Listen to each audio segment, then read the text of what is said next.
yan para humupa ang pamamaga. Naku, ano pa ito? Gulay na naman. Masisiraan na talaga ako sa kanya. Bilisan niyo na. Sige na. Oo, sige na. Huwag na ako. Sandali. Bilis, kuha ka ng anak. Salukuhin natin. Bilis. Abangan mo. Abangan. Lola! Sandali! Hindi! Hindi ako magnanakaw! Ano ba? Aray! Tama na! Teka lang! Sandali! Ano ba?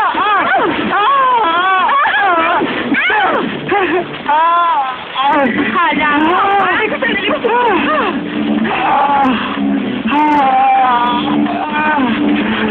Patrick!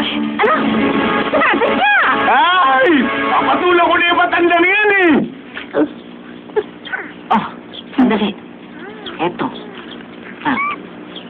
Hawakan mo. Bumiti na ba ang pakiramdam mo? Ano ba kasing problema ninyo? Buti nga, kasalanan mo yan.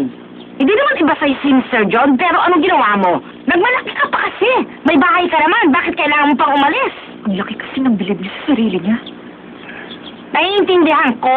Masama ang loob mo sa nangyari, pero tapos na nga yun. Talo na, kaya dapat lang na bumalik ka na sa kumpanya. At isa pa, walang magandang idudulot ang pananakit ng lalaki sa babae. Kaya nga hindi mo dapat pinaiiyak si Jenna. Kapag inulit mo pa yun, pipilayan na kita. Maliwanag mo. Ay, naku, hindi naman ganun na nangyari.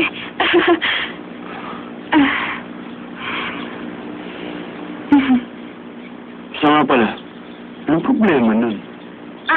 Yung matanda. Ano kasi, ulyanin na kaya siya ganyan. Kung minsan biga na lang siya nawawala dito. Hindi ko nga alam kung anong meron sa kanya, pero parati siya nagdadala ng pang-kimchi. Sa ating mainit ang ulo niya, hindi ko na nga alam kung anong gagawin ko sa kanya eh. Pero paano po siya nakakaalis kung ganun nga talaga siya? Bakit? Saan mo ba siya nakilala? Doon, sa may Samsung po. Samchun po? Alam ko na, taga doon kasi yung manugang niya. Kaya nandun siya. Sa pagkakaalam ko, hindi sila magkasundo dahil sa sama ng ugali niya. Kaya siya pinalayas.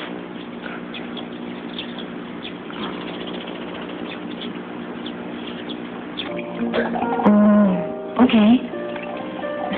Ang wine na to, ang magiging main item para sa bagong business. Anong business? Wine industry? Relax ka lang. Ayos na lahat. Nagawa ko ng research ko. By next month, pupunta ako sa Amerika. Makikipag-meeting ako sa mga exporters mula sa Napa Valley. At ipagluluto ko sila lahat. Dadaling ko lahat mula sa mga plato hanggang sa mga ingredients. Ipapakita ko kung gaano kasarap ang wine sa luto natin. Alam mo, Gusto mo ba? Ito, white cellar. alam mo, nawawalan na ako ng gana nitong mga nakaraang araw. May problema ba? Bakit